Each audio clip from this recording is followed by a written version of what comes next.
आइए हमारे साथ इस खास सीरीज में कार्यक्रम में शामिल हो रहे हैं आनंद राठी वेल्थ के जॉइंट सीईओ फिरोज अजीज साहब। Firoz sir, good morning.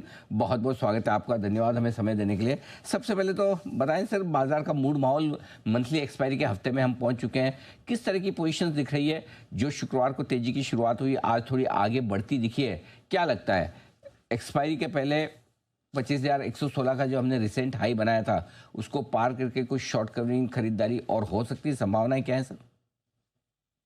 Good morning Anil sir. हमेशा ये सौभाग्य रहता है कि आपके साथ शो में जुड़ूं मैं। Thank you. मेरे लिए पॉइंट वन, ये जैसे आपने कहा सर, ये वीकली ये जो एक्सपायरी है वो मंथ एंड की वीकली एक्सपायरी है, तो जुलाई की सीरीज में जो बिल्डअप हो रही है उससे काफी इंडिकेशन आता है। जुलाई एक 5 वीक सीरीज है।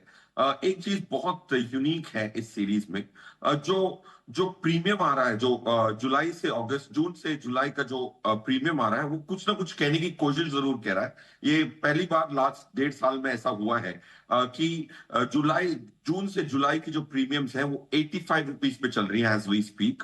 वो भी ये जून की जो सीरीज है, वो खत्म होके तो मई की सीरीज से जून में जो जा रहे हैं उसमें ऑलमोस्ट 85 रुपीज पे प्रीमियम चल रहा है। मतलब वीकली 21-22 रुपए का प्रीमियम चल रहा है।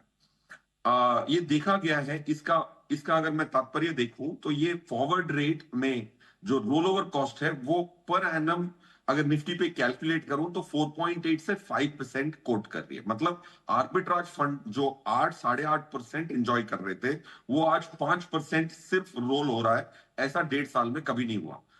इसका ये महीने जरूर है कि जून सीरीज में जो शॉर्टिंग आई है एफआईआई की, ये कुछ ना कुछ कहने की कोशिश कर रही है। बहुत ज्यादा शॉर्टिंग आई है, इसीलिए आप देख रहे हैं कि ये प्रीमियम जो है वो कंप्रेस हुआ है।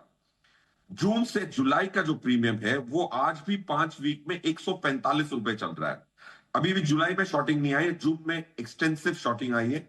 तो इसका ये मतलब है कि अगर से ये रैली कंटिन्यू करती है तो एफआईआई को शॉर्ट कवरिंग जून में करने की बहुत दरकार हो सकती है। If they start covering the shorts, June could become a huge short covering month because the short buildup is very high. That's one thing. So coming back, आपका मेरे हिसाब से मूड माहौल कैश मार्केट का पॉजिटिव है, derivative market का negative है। Specially FI की जो तीनों बड़े इंडेक्स में जो बिल्डअप आई है, short buildup, that's very astonishing is what I would say. तो यानी कि यहाँ से थोड़ा सा इमीडिएट अपसाइड बनना थोड़ा सा मुश्किल है। बार बार हम 25,000 के आसपास आकर रुक रहे हैं, अटक भी रहे हैं, ये आपकी तरफ व्यू है। लेकिन ब्रॉडर मार्केट में आपने कहा कि कैश मार्केट के स्टॉक्स में, मिड कैप स्मॉल कैप में अच्छी तेजी रहेगी।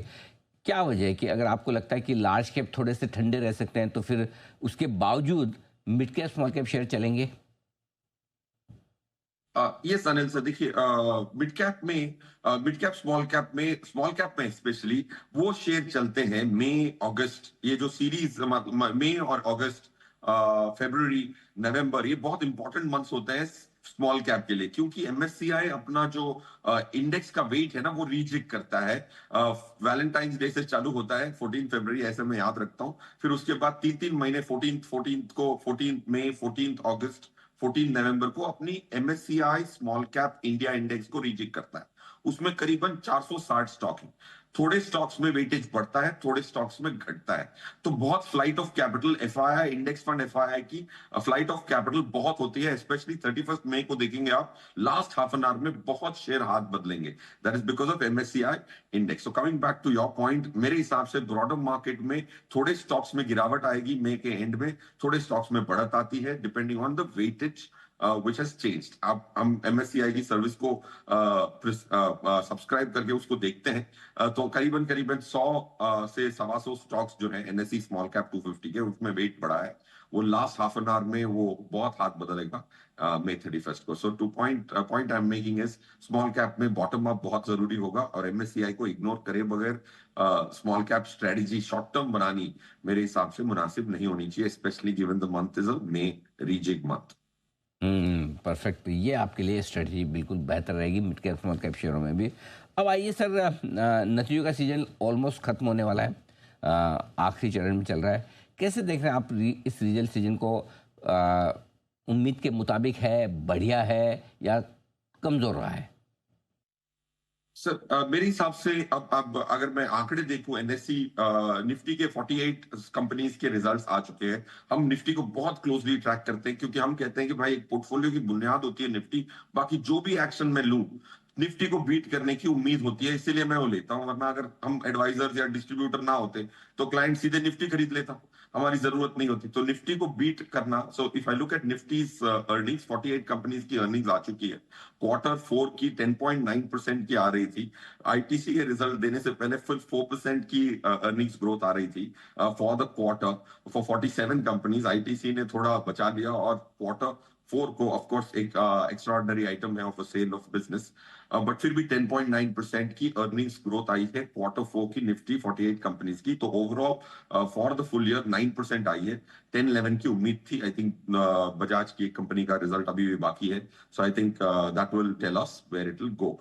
तो आंसर योर पॉइंटेड क्वेश्चन, मैं रिजल्ट से क्वार्टर 4 के थोड़ा सा नाखुश हूं बिकॉज पूरे तीनों मिड कैप और स्मॉल कैप में भी अर्निंग्स ठीक नहीं आई हैं। एक दो कंपनियों ने बचाया हुआ है, but I think a good base, a lower base is form for this financial year. तो निफ्टी की ऑलमोस्ट अबाउट 1300 तक, 1298 तक की अर्निंग्स इस फाइनेंशियल ईयर में मुनासिब है। अगर ये हो जाता है तो 27-28 हजार की निफ्टी इस फाइनेंशियल ईयर में टच करना मेरे हिसाब से is a very high probability event. Numbers अगर अगली तिमाही के बेहतर आने लगे तो ये बात सही है कि काफ़ी बढ़िया एक्शन दिखेगा। लेकिन पिछले कुछ दिनों से स्पेशली पिछले 6 ट्रेडिंग सेशन से, जो इस शुक्रवार नहीं पिछले शुक्रवार को शुरू हुआ था, लगातार एक दिन एफआईज खरीद बिकवाली, एक दिन खरीदारी, एक दिन बिकवाली, एक दिन खरीदारी। आज ऐसा लग रहा था शायद वो क्रम टूटे, लेकिन 25,070 जाकर आज फिर 24,950 पे आए। यानी कि फिर से प्रेशर तो दिख रहा है स्क्रीन पर। लगता है आज फिर से बिकवाली का दिन ना बन जाए। कैसे देख रहे हैं एफआईज, क्या करना चाहते हैं, क्या कहना चाहते हैं? अनिल सर, एफआईएस दो मतलब ये जो इंडेक्स फंड एफआईएस है ना सर, वो तो बिल्ड कर रहे हैं, बहुत अच्छी तरह से बिल्ड कर रहे हैं। तो 3 किस्म के एफआई है। एक तो एफआई है जो इंडेक्स फंड दूसरों के मैनेज करता है, जो एक प्लेटफॉर्म म्यूचुअल फंड जैसा है।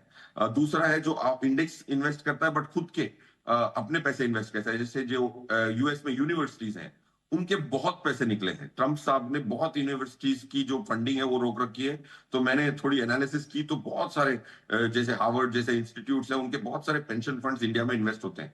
वो उसमें से बहुत बिकवाली हुई है। That's the second kind of FIIs, prop money but index fund. Every investors money but index fund, ये दो बहुत स्टेबल है जनरली।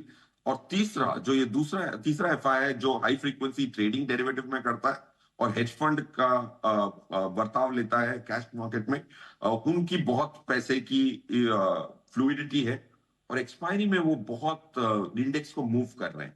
सेबी का भी यही कंसर्न रहा है।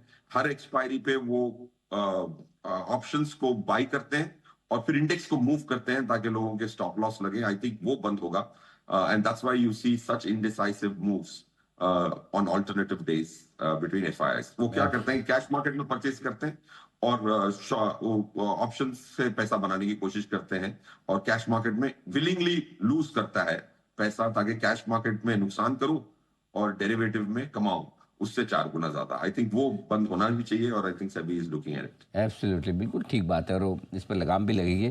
बहुत बहुत धन्यवाद फिरोज सर, आपने समय दिया और विस्तार से आपने पूरे एफआईएस के एक्शन, शॉर्ट टर्म से लेकर लॉन्ग टर्म बाजार के मूड माहौल के और डायरेक्शन के बारे में हमारे दर्शकों को डायरेक्शन दिया। Thank you so much sir, बहुत बहुत शुक्रिया। जल्द आपसे फिर मुलाकात होगी।